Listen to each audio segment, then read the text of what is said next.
Good evening. This is Mae Brussel. This is KAZU FM in Pacific Grove, California. It is broadcast number 564, and it is September the 27th, 1982. Another month has rolled around. It's hard to believe. I'm laughing. I'm sitting here in this control room on my own. For 11 years, I was spoiled. At the other station, we're on our own here, and I'll do the best I can and make a pitch during the minute break when we turn the cassette over and take that 1 minute break and ask you to send contributions to the listeners' sponsored station, which is KAZU. There were some very interesting articles this week in the newspaper the past week that I want to delve into just a little bit, and then I'm going to start. They are part of a series that I think is very necessary, and we'll call it Grace Kelly Part 1, 2, and 3 for want of a better name. There have been a configuration of events taking place since June that have been overwhelming to me and other researchers, and they fit into a pattern in studying what happened to Grace or what's happening to these other people now. And the way they are affecting us is very, very important. A little bit of background, say, on part one, and what it really is these next 3 weeks will be a resume of what has happened since June, incorporating what's coming out each week as it unfolds. What is really happening is that the events from World War II were never exposed. Many books are coming out now. The truth about who funded Adolf Hitler, how Hitler and Martin Bormann and Hjalmar Schacht and John J. McCloy of Chase Manhattan and the major corporations were very sorry that Hitler lost the war against the Soviet Union. They had invested fortunes into this person and into Mussolini. The Vatican and the multinationals were hoping to wipe out communism. The Antichrist and the division of wealth among the people was something that the deposed monarchies couldn't stand, and the plan to try again for World War III to conquer Russia was conceived, as I've said many times, in 1943 when they realized that Germany could not take the Soviet Union in the first attempt called World War II or the Third Reich. Now, what happened was that the money was drained out of the banks. Money was counterfeited. Stocks were counterfeited. There's forgery tested in the Swiss banks, and the banks of Japan and Germany were completely depleted. So the Allies, who Hitler wanted to defeat anyway, Britain and the United States, would be forced to rebuild with our own money and efforts the war and get them back to business to trade with us again to start the whole cycle over. Call it capitalism of what you want, but this was the intent. And in the meantime, Adolf Hitler had very serious plans on how to take the United States, how to conquer the United States. There's parts of that described in a book, Man Called Intrepid, by William Stevenson, on the problem of Hitler wanting to conquer the United States and how he would do it. And when J. Edgar Hoover and the FBI began to investigate Adolf Hitler, they found that corporations like IG Farben were tangled into the American corporate structure, ITT, IG Farben. They ended up investigating themselves and people like the Rockefeller family that were the cover for intelligence operations and were ready to cooperate with Hitler if he had taken the Soviet Union. So in the meantime, for the last 30 years, 35 years, since the war is over, the process of emptying our banks has been going on. The mingling of the banks with Nazis, with the fascists, still living fascists. I don't like the term neo-Nazi, although there's a whole new generation of them that came along. And in order to achieve what they wanted in all these various countries, these fascists had to kill heads of states, judges, politicians, actors, people that worked for them, scientists, whoever stood in their way, whoever exposed the plans for the next war, whoever fought against fascism, whoever exposed corruption at a major scale had to be done away with, or if they affected society to change our way of thinking, away from fascism into a humanistic way. These people were derided or put down and discredited. So that this process has been going on. But what happened is that as of this last couple of years, particularly noticeable with the Nugan Bank scandal that I talk about so many times, that bank in Australia run by our top military officers into heroin, cocaine traffic, again, carrying on the assassination teams from where I left off with Permindex, the Italian corporation that was formed after World War II, and Nugan came in. That bank not only collapsed with 55 million to 1 billion unaccounted for, but the London Times was the first paper to break the story that 12 people had been murdered that were connected to that bank. And then there was the scandal of Wells Fargo, the 200 to 300 million missing that they covered, and various banks began to collapse one after the other without accountability. And to top everything off, one of the most horrendous and obvious scandals was the murder of Roberto Calvi in London in June, hanging off the Blackfriar Bridge right at the same time that Ronald Reagan and Nancy were visiting in London.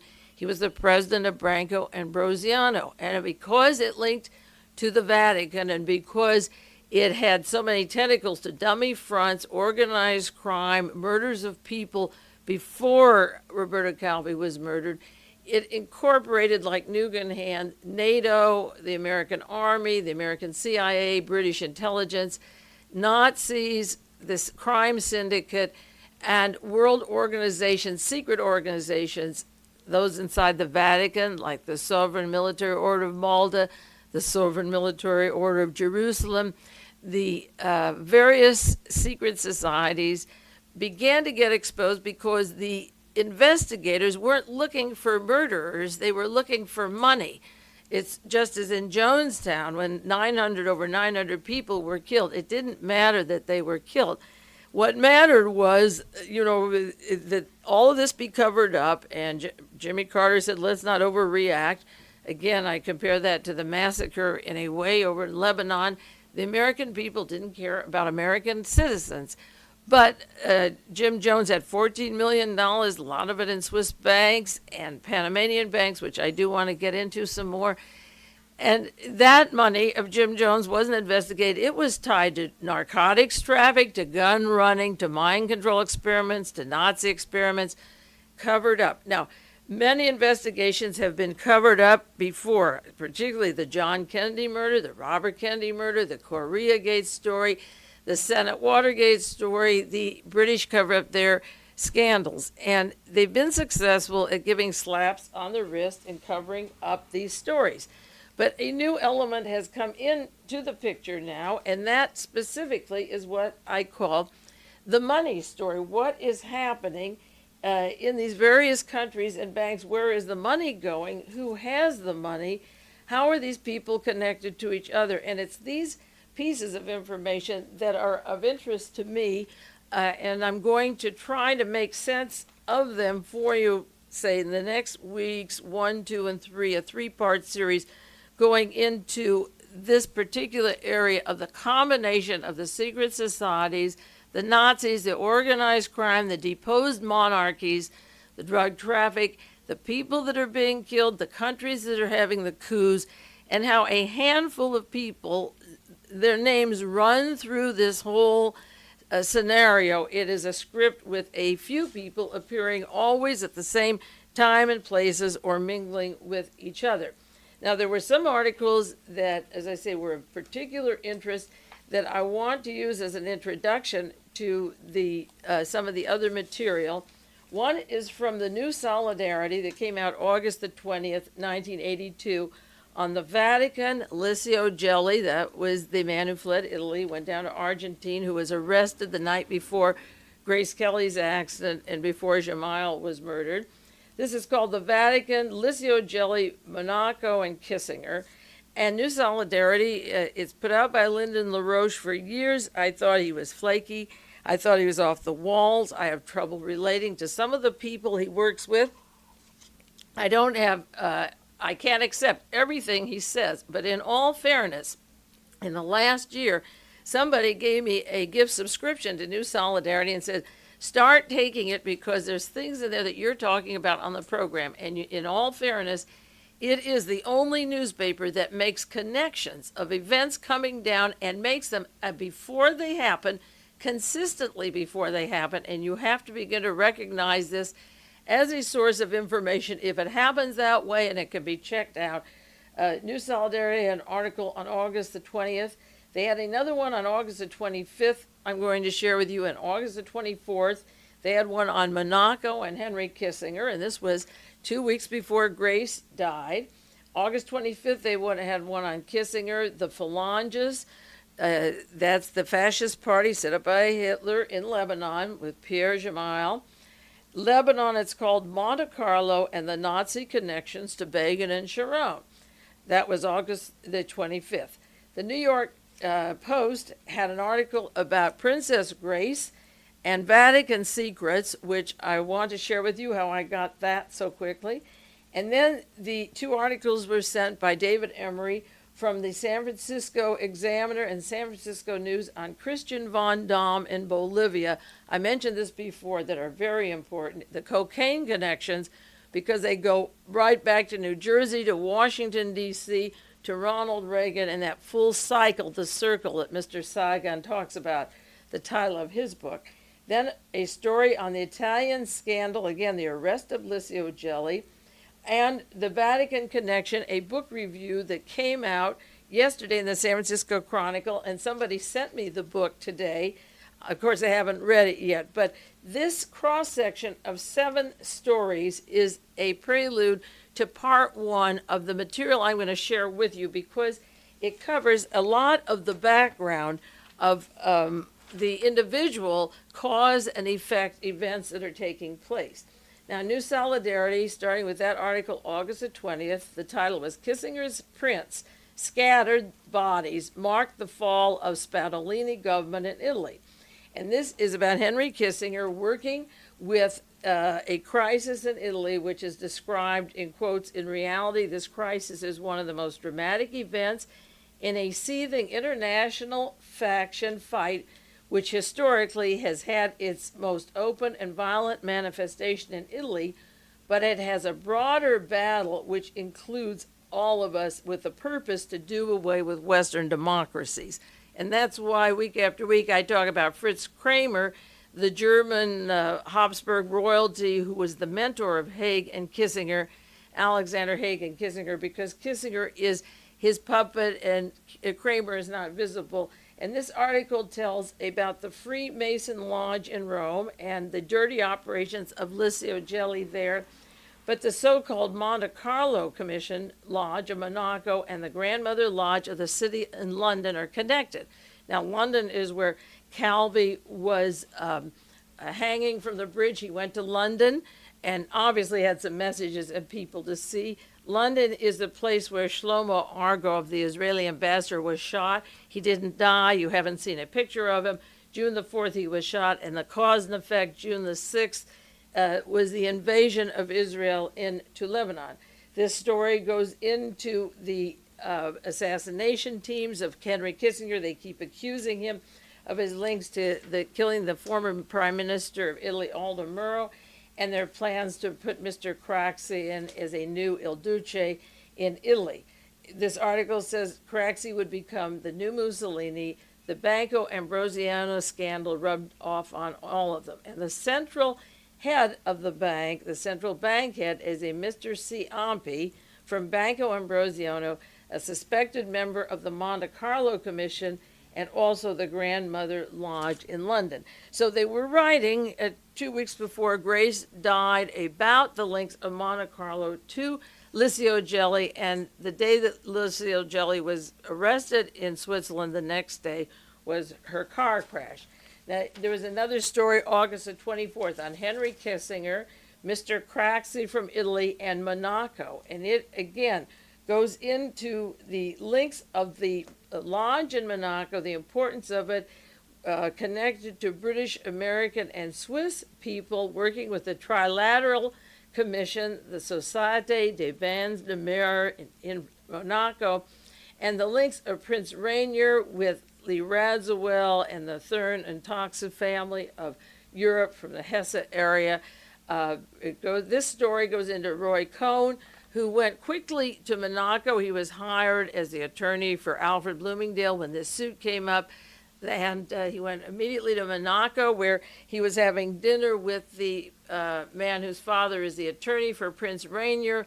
Roy Cohn is close to Helene vonDamm, whose former husband, Christian vonDamm, is in La Paz, Bolivia, with top Nazi Gestapo cocaine dealers, a man, Mr. Suarez, who brings in 50% of all the cocaine in the United States, is making deals down in La Paz with Bank of America and with Ronald Reagan right now.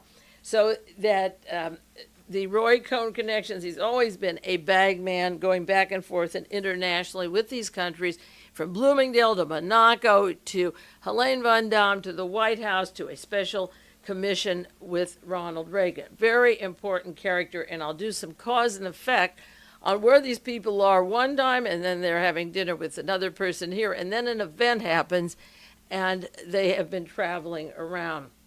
As I mentioned once before, I think last week, the San Francisco Examiner has the article on Bolivia pledges to pay foreign debt. Christian vonDamm is general manager of Bank of Bolivia in La Paz. And this story, and also the one from the San Jose News and also the New York Times, mentioned Christian vonDamm. Now, one cause and effect was I asked on the air 2-3 weeks ago, where is Christian vonDamm, the husband whose name she uses, even though she's married to another man from New Jersey? He's a banker, supposed to be in Germany. No, is at La Paz, Bolivia, with a cocaine king making deals. Included in these articles of the activity of Henry Kissinger wanting bloodbaths, in the detailed articles on wanting bloodbaths in Lebanon, meeting with people from Lebanon, the brother of the king of Syria, meeting in the Washington, D.C. There's the New Solidarity ran a very detailed story on the White House meetings and predicted that there would be bloodbaths with the approval, of course, over in Lebanon, because Mr. Jamal wanted to get rid of about 100,000 native PLO women and children before he became president, or soon after he was president. Now, a World Watch, or a listener who many of you know, and Selena sent me a transcript of shortwave radio that she listens to from Moscow, Radio Moscow, September 21st. And I'll do more details with you on that later. But Radio Moscow is talking about the refugee camps where 3,300 people had their throat cuts, how the refugees were taken out of 4 hospitals, and about 4,000 people were killed, old men, women, and children, and how 30 trucks were brought in for the massacre. Now, Radio Moscow is saying this wouldn't happen without Washington's support. Israel would never dare to commit such atrocities or be a part of it without permission in Washington. And what New Solidarity was saying in the end of August was that Mr. Sharon was meeting with Henry Kissinger, and they were setting up these atrocities with the brother of the king of Syria, who would then go on to London and back to Washington, and that they were planning mass murders and atrocities. And that is consistent. What the shortwave radio is saying about the approval of the United States is consistent with New Solidarity saying that this was going to happen, and it did in fact happen. I don't think you can afford to ignore that newspaper, even though you don't agree with everything, because it is mentioning these items before they took place and who's involved, and sure enough, there they are. Now, I mentioned last week and the week before, just when I went on the air, bringing in Mr. Licio Gelli, who is so important. He was in Switzerland getting out from 50 to $60 million. He was arrested. He won many tens of millions of dollars, and he was taken, I assume, back to Italy. Now, he has in his files 935 prominent people, politicians, generals, publishers, industrialists, lodge members. Now, you may slap his wrist, they may let him out of jail, they may let him hang by his shoelace or have an apparent heart attack. There's a lot of ways to die. But the point is that he's there now in their protection, in quotes, which is somewhat of a joke. But he knows so much. He knows literally who rules the world and how it's run. So that will he talk? What is he going to say? And how many people, how many canaries are there that are singing, that are willing to tell what is going on? Can you keep a man like Licio Jelly locked up? I made a list of what I call canaries, but I doubt if they'll sing too much. One is Michael Sindona of the Franklin National Bank, a very important person. Licio Jelly, Edwin Wilson, who's been arrested, Frank Churchill, who is loose, who was supposed to be in Beirut, but is on the lam and could be picked up any time. George Corcola, who's in a prison in Madrid, who already gave a TV show through London, and many of you have the transcripts of that, and I talked about that, how he set up the torture equipment for the CIA for Idi Amin and gave out many secrets. There's a book coming out about him. Robert Vesco is floating around. As I say, he made the Fortune 400. He isn't in jail, but he would allegedly be indicted if he came to the United States. And Mohammed Ajah, who's in Rome and allegedly is somewhat willing to talk. Now, those are the kind of people that would have something to say. I call them the possible canaries. But anybody who's involved in these kinds of scandals has to be a little bit nervous about their future or what will come out next. Now, somebody from New York who's familiar with my work and a world watcher remembered that before Princess Grace died, that there was an article in the New York newspaper about, New York Post, about Grace Kelly working inside the Vatican on something very top secret. I mentioned last week that she was a bagwoman or a messenger of sort. I got clippings today that she recently was in Taiwan. She's up at the Arctic Circle. She was indeed in the Vatican. So this person called John Judge in Pennsylvania, who's done research for as many years as I can remember, 12, 14, 16 years. And he called me, and I called another world watcher in New York City who went to the library and got a copy out of the New York Post and mailed it to me so that the World Watchers had a chain which within 1 week I could bring you this information. This is from the New York Post, September 7th, 1982 by James Brady. The new role for Princess Grace. This is exactly 1 week before the car crash. She and 10 Roman Catholic cardinals are making 2 movies inside the Vatican for syndicated American television with Father Patrick Peyton. That's from Peyton Place. They're making these films featuring cardinals standing in front of the famed Pieta statue, praying in different languages. One will be a nativity scene for Christmas, the other be a crucifixion for Good Friday. The Vatican is using an opera singer to bring in the music background in this, but a Catholic newspaper, The Tablet, reports that the entire production is shrouded in such secrecy that not even the Vatican press office, they're not responding to queries about what is going on there inside St. Peter's Basilica. These top secrets were, somebody was asking, of course, with all of the scandals of Banco Ambrosiano, with Roberta Calvi, with Licio Jelly, and I mentioned again that July 19th that Monaco and Grace and that can of worms would have to get caught in this ball of wax for many reasons that we'll go into consecutively for a few weeks. I didn't know that Grace was working in the Vatican, but some reporter picked it up that it was top secret and very important that we didn't know what she was doing there. I would love to see the movie to see how far the filming went for this particular movie. That was the New York Post. Now, the Tablet on September the 4th, and that's being sent to me by another person in New York, had an article titled With the Shroud of Secrecy. This is the one that the Post was taken from, the Catholic magazine, the Tablet. And it also mentioned that Princess Grace was working with Jacques Cousteau, or they don't use the word work, I use the word work, up in Spitsbergen, otherwise known as Svalbard, as part of Norway. And I will go into the oil developments and natural gas up in the Arctic Circle. Another listener from Minneapolis sent me articles on an engineer from MIT who goes between Paraguay, which is where Mengele is, up to the Arctic Circle with his exploration.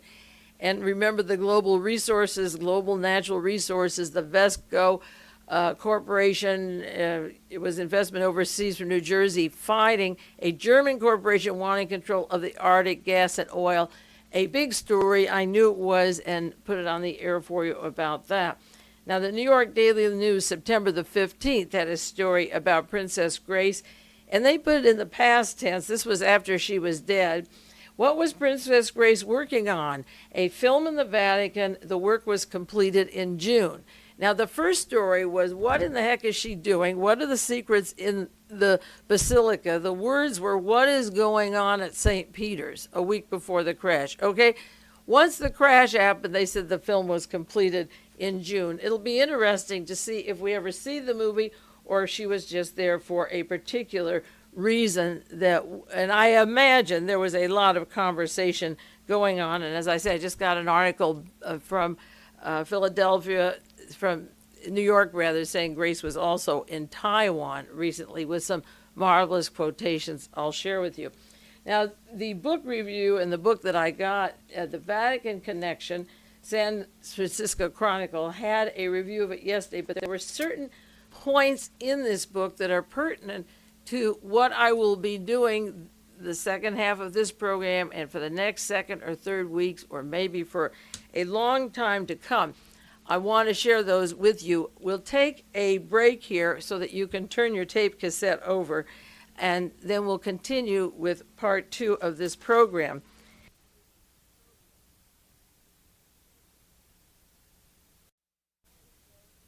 Now we'll go to side 2 of this program. This is September 27th, broadcast number 564. Oh, before I get too far into the second half, I forgot to mention that 2 weeks ago, tape number 562 had music on the background. And I want to apologize, and I want to tell you, these programs are taped off the air, and they're duplicated at the Tape Center in Pacific Grove. I don't do that. I do this broadcast for you free. I'm not paid to do it. I donate my time, my newspaper, my books.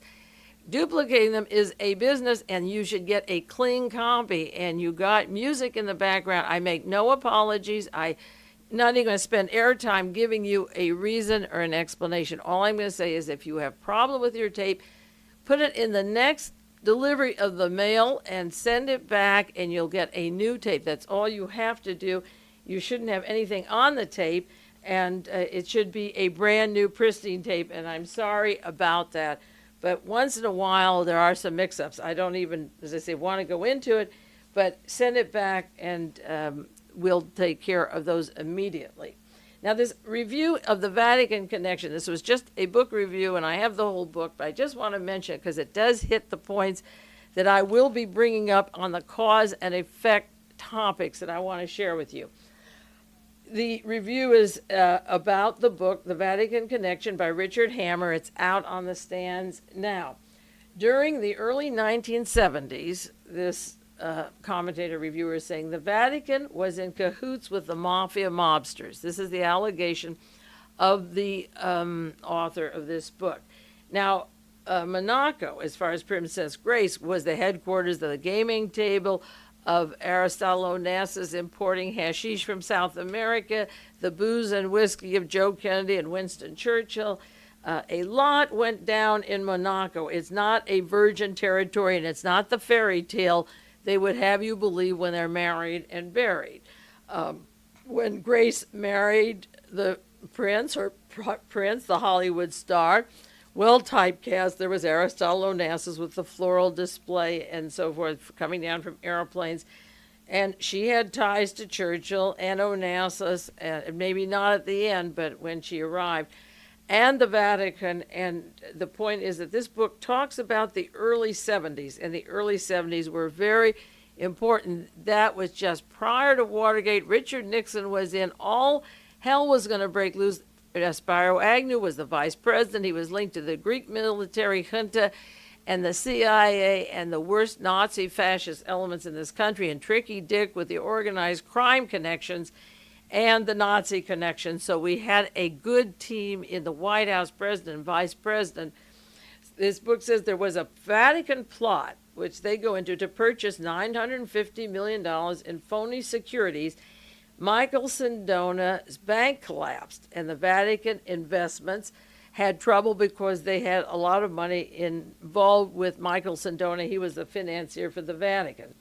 His chicanery led to siphoning $45 million from the Franklin National Bank because of bank failure. Now, keep in mind, the bank collapsed, but our federally insured banks, it comes out of our money, okay, our tax money, to make up their losses. And there was a $3.5 billion federal deposit insurance fund necessary to effect a rescue mission. So what did the Vatican do? Michael Sindona worked with Richard Nixon, the Republican Party, and the Attorney General Richard Kleindienst, and covered up the evidence. And this author refers to it as the Vatican Gate. This was going on. The common link between the 1970s and the $1950 million ploy a decade ago to make up for these funds and to counterfeit money was the Chicago financier Paul Marcinkus, in charge of the Vatican Bank, the Pope's bodyguard, who was president and is president of the Institute for Religious Works of the Vatican Bank.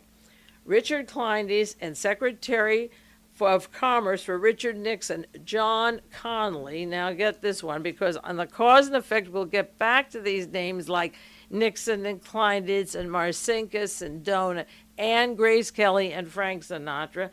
This review, in a nutshell, says that Richard Kleindienst, he's our Attorney General, and the Secretary of Commerce for Richard Nixon, John Connally, met with the underworld and were part of the Vatican plot. Now, last week I was doing a breakdown of the murder of John Kennedy and the organization called Permindex that came out of Rome. John Connally was part of Permindex. He had a home, or still may have, I think I read recently he sold it at Montego Bay in Jamaica. That's where Ian Fleming's headquarters were, the ITT headquarters, the renazification of the world, the organization, the hit teams, the money for the missionaries who were assassins. Montego Bay was the headquarters, and John Connally and Paul Rygotorodsky, the control for the Russian czars, with Lee and Marina Oswald, were frequented and part of Permindex and Montego Bay and part of the Vatican. And this book mentions John Connally. John Connally was also Secretary of Navy when Lee Harvey Oswald was in Navy intelligence and corresponding with him, and Connally covered up this part of the assassination very nicely. He always said there were double assassins, but this was part. Connally had a role in the Kennedy assassination, and again, all of these people's names are familiar to me. They come out in new books, but they go back to Dallas. It will be the 20th anniversary of Who Killed John Kennedy in November. That's 2 months from now. But all of these same characters, whether it's Nixon or Connally, and this team go back to that day, and that's how I got caught into studying them a long time ago. And Connally was the governor of Texas who, when John Kennedy was killed, was supposed to investigate the murder, a special committee in Texas. You can imagine how that would go, but there was such an uproar that Lyndon Johnson decided to let Earl Warren, who was a putty in his hands, head up this phony commission to investigate the murder of Kennedy. But Connally is mentioned in this book as meeting with the Vatican people, and also in the book Spooks, Jim Hogan refers to Claire Luce and John Connally and the CIA and the Vatican and how they poured money into the Italian elections. John Connally, this author says, Secretary of Commerce, was sent by several witnesses and was seen in the lobby of a Munich hotel where the underworld figures were involved with the Vatican plot. And Claire Luce, of course, was one of our ambassadors to the Vatican.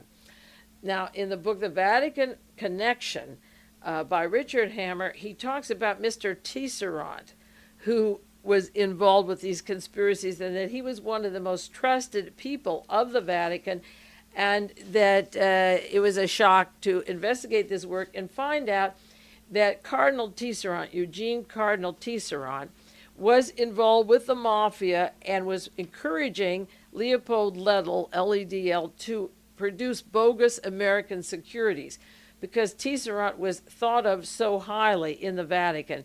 He was, according to this author, one of the most highly respected spiritual leaders, the dean of the College of Cardinals, head of the Society for the Propagation of the Faith. And because he was meeting with these con artists and including the encouragement to counterfeit stocks to catch up with Vatican money that was missing, working with the mobsters and our CIA and our Secretary of Commerce and our Attorney General in the United States, there's sections in this book on those men. Well, the name Tisserand came to me immediately. I thought of Bruce Roberts. Many of you know the Gemstone File and the background of the Gemstone File.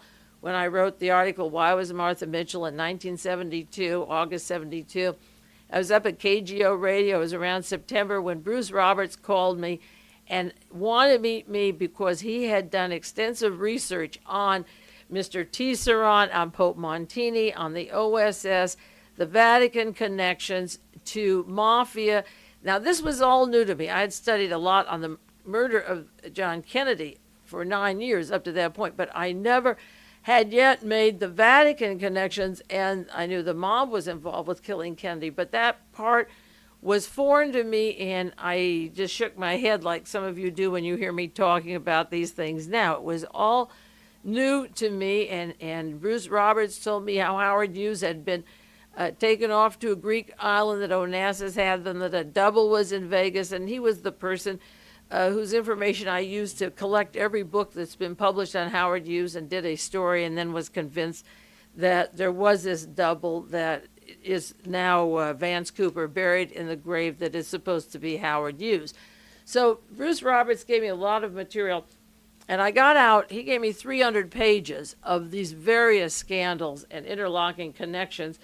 And I got out the Gemstone File, and also there's a small book, it sells for $10, on it's called Beyond the Gemstone File. But it's a pretty good book in terms of resume. And again, that resume was taken from my house, from Stephanie Caruana. And Mr. Peter Renzo of the CIA got this small book out, and you can buy it. It's $10. And in the book, he has references to John Connally and Cardinal Tisserand. And he goes into the background of Watergate in 1972 in January. Remember, the burglary was in June when they were caught, how G. Gordon Liddy and John Dean and John Mitchell were working on plans for spying, kidnapping, and blackmail. In February 72, Francis Dale was head of the committee to re-elect the president. He was a board member of ITT, along with John McCone, who lives on the Monterey Peninsula, who was director of the CIA when Kennedy was killed, who was part of the ITT with Nixon when they destabilized Chile and Allende was killed. McCone on the ITT, along with Mr. Francis Dale, who was raising money for Richard Nixon and getting the $1 million from Michael Sindona from the Vatican. And in February of 1972, Mr. Tisserand, the head of the College of Cardinals at the Vatican, was pushed out of a Vatican window. So early in the 70s, according to this book, he was working with the mob, getting the money, encouraging the counterfeit. But Tisserand was murdered, and again, I guess that's where I got the figure of speech of people like Roberta Calvi's secretary flying out the window in Milan a day before Calvi's body was discovered. That is an original saying, I guess. I picked it up from Bruce Roberts. Rereading the Gemstone File, he uses those terms all the time, and I guess I just picked it up and have to give him credit for that.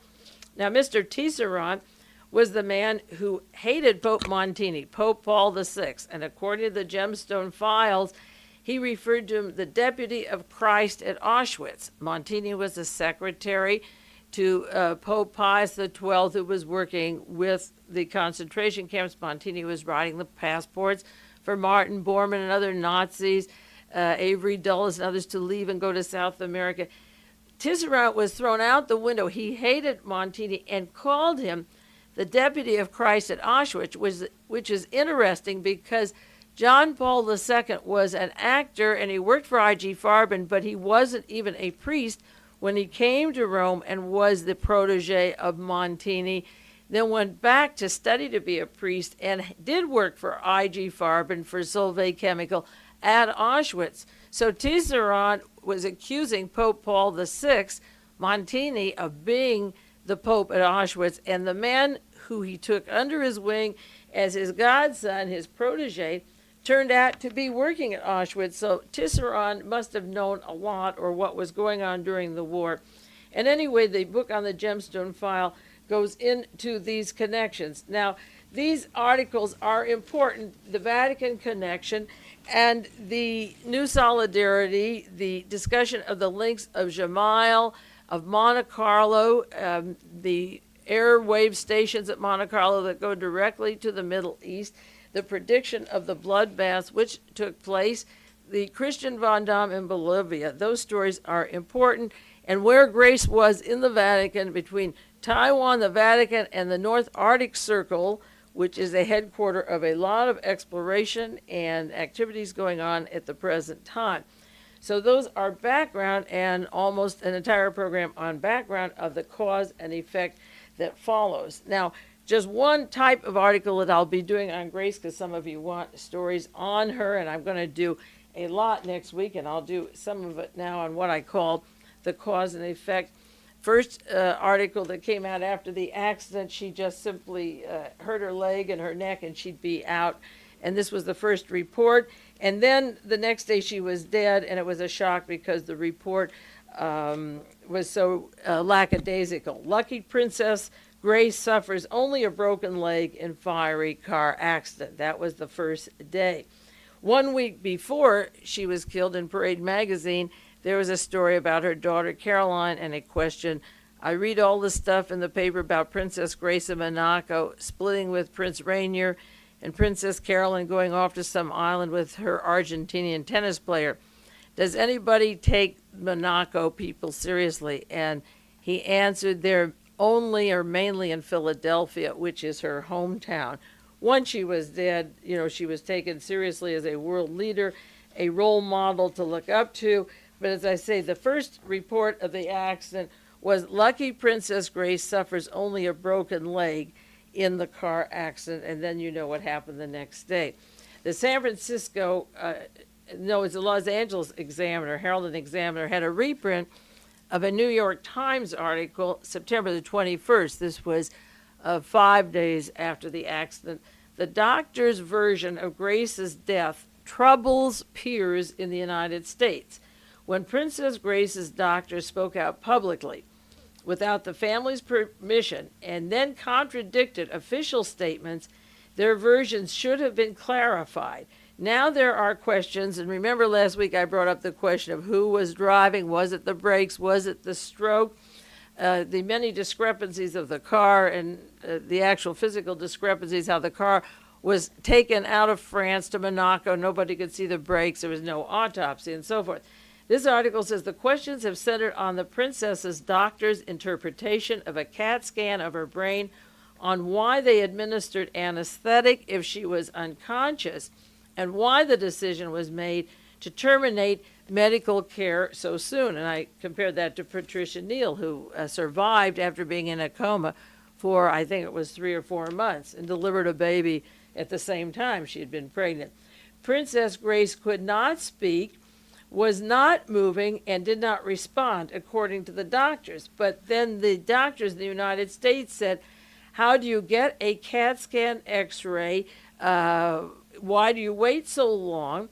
And why didn't you, there was another hospital where they could have done it, and they didn't take her there, they did it later.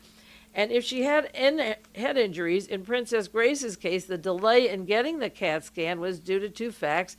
The hospital where she was didn't have a scanner, and that she was under the influence of anesthetics. And one of the questions I asked is, why do you give an anesthetic if a person comes in unconscious? They tried to say she had 1 stroke and then another stroke, and they questioned the medical technical story of what's coming out. But the question is, why an anesthetic? And the French doctor said it's called gamma OH. It was given to Grace.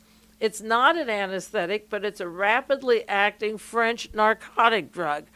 Well, remember last week I mentioned the new book out by Hamilton Jordan, how Khomeini and Godspede wanted to get rid of the Shah, and they said when he's in a hospital over in Panama, just give him a shot and make it look like a natural death.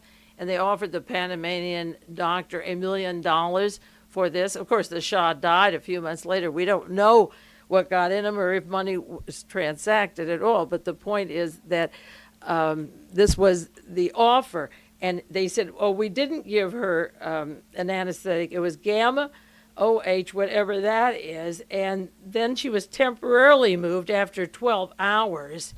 They temporarily moved her for a scan where there are areas of the brain where the left side was bleeding and none on the right. And this article questions, the doctors in this country questioned, they said that the area of bleeding appeared to be distinctly different from another area, which is the frontal area, and despite repeated questions, they did not describe the precise size or exactly how the two differed from the other, just saying the frontal bleeding area was traumatic and that the deeper one was not. The bleeding was not explained. There was no autopsy. Princess Grace did not have high blood pressure. She was not taking medication. She had passed the menopause. She had no known risk factor for strokes. American experts in brain disorders have expressed difficulty in understanding how the French doctors, using the cited evidence, could say with certainty that either of the abnormalities found on the CAT scan occurred moments before rather than after the accident. In other words, did it happen in their care that she had these blood clots and not before the accident, because it seemed that the family had visited the priest and there were not the complications until she was carefully in their hands, and this was coming 12 hours later. A CAT scan does not tell a doctor that an injury was spontaneous, and it cannot pinpoint the timing of an injury to between 9 and 9:30. Now, this is one of the comments I made when they were x-raying the body of John Kennedy to see about the bullet location of Lee Harvey Oswald had shot a certain amount of bullets into John Kennedy's back from where he was. They don't know where John Kennedy was standing, and a gun could go off from the book depository that was not John Kennedy, Lee Harvey Oswald. They didn't know where Lee Harvey Oswald was standing. They didn't know what floor he was on. For all purposes, he was either downstairs at the door or on the first floor having a Coke. Because there's holes in the body of John Kennedy doesn't even prove at all who shot the gun. X-rays don't tell you who shot the gun. And finally, some writers are getting a little smarter and asking these questions. This is Lawrence Altman, MD, writing for the New York Times and the LA Herald and Examiner. How can you give a report, pinpoint the timing of a blood clot from 9 to 9:30?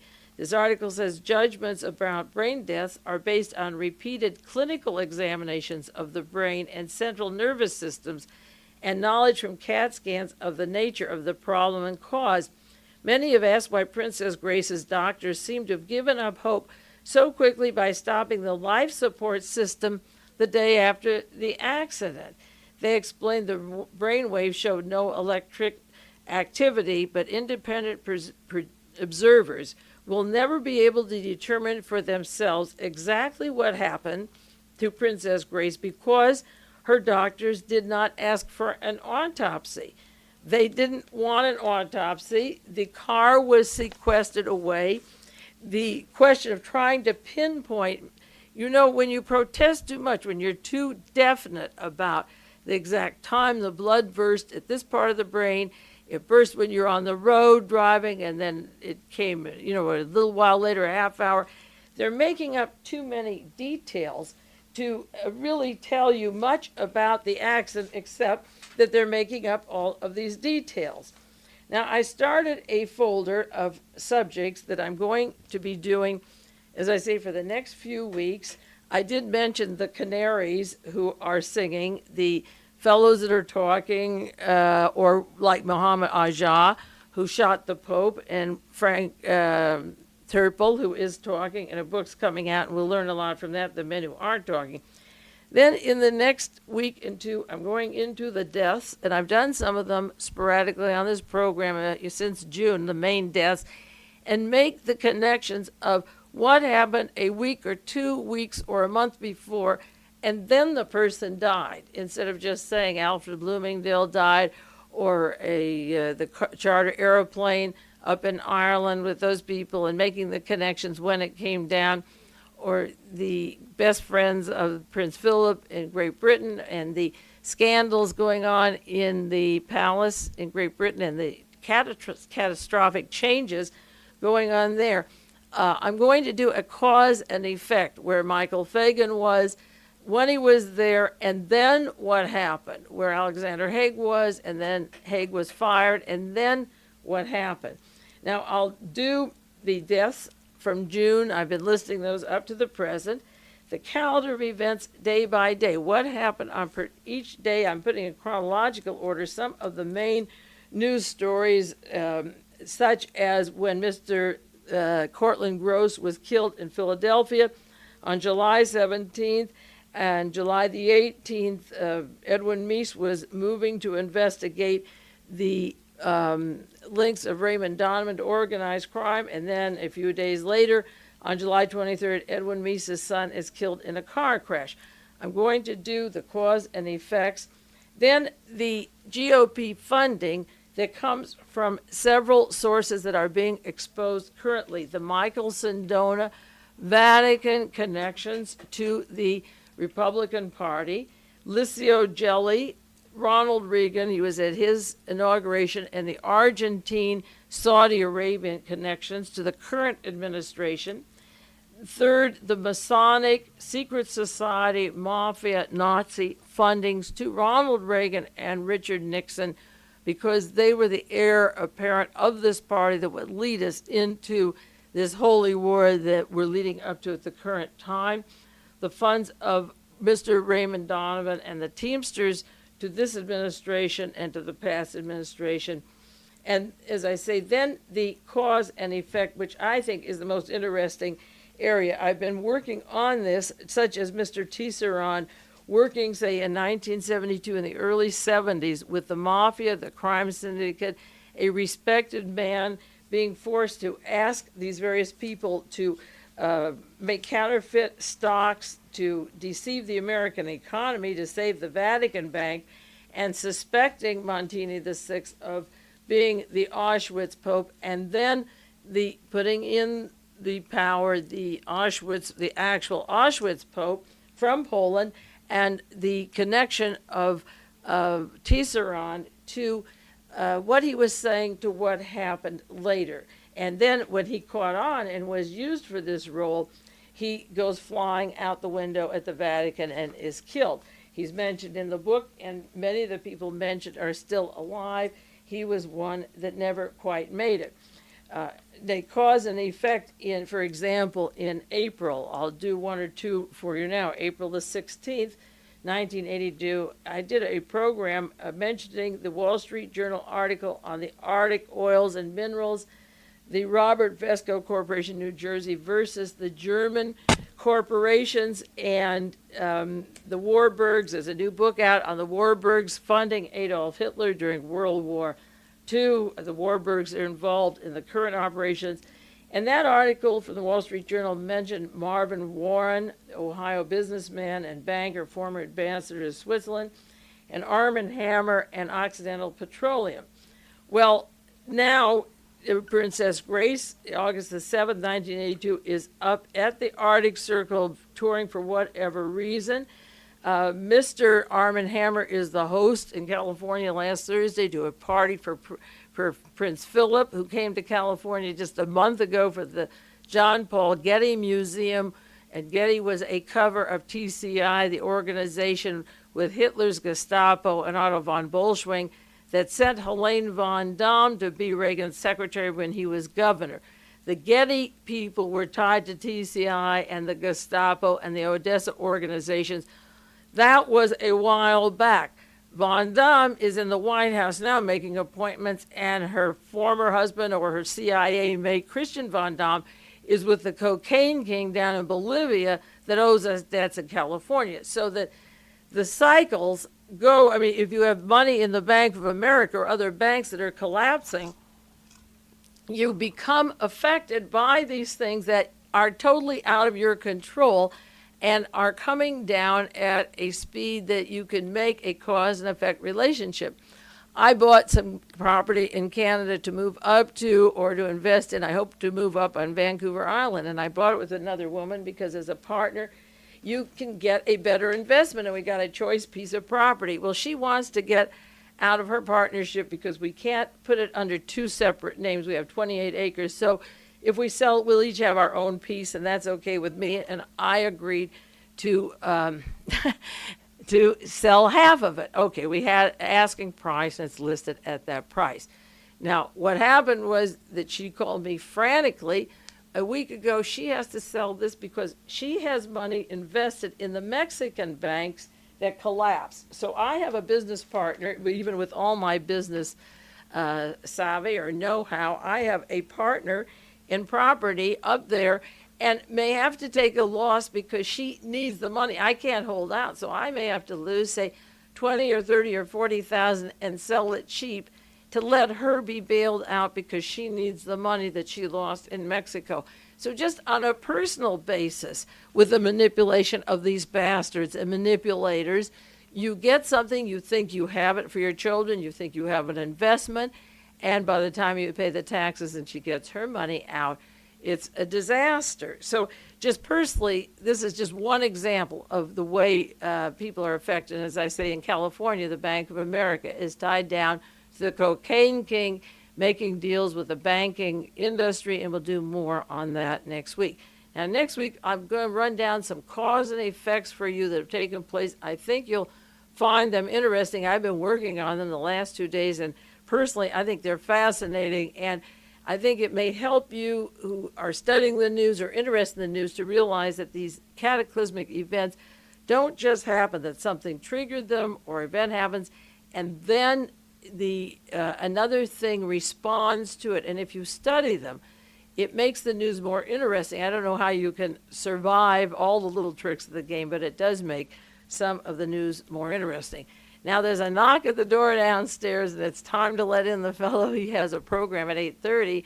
This is Mae Brussel on KAZU-FM. I will put on a record, and then the regular program will come in 1 minute. If I can figure out how to work the key, it may take 2 minutes, but you will have some music in the meantime, and I'll sign off with you until next week.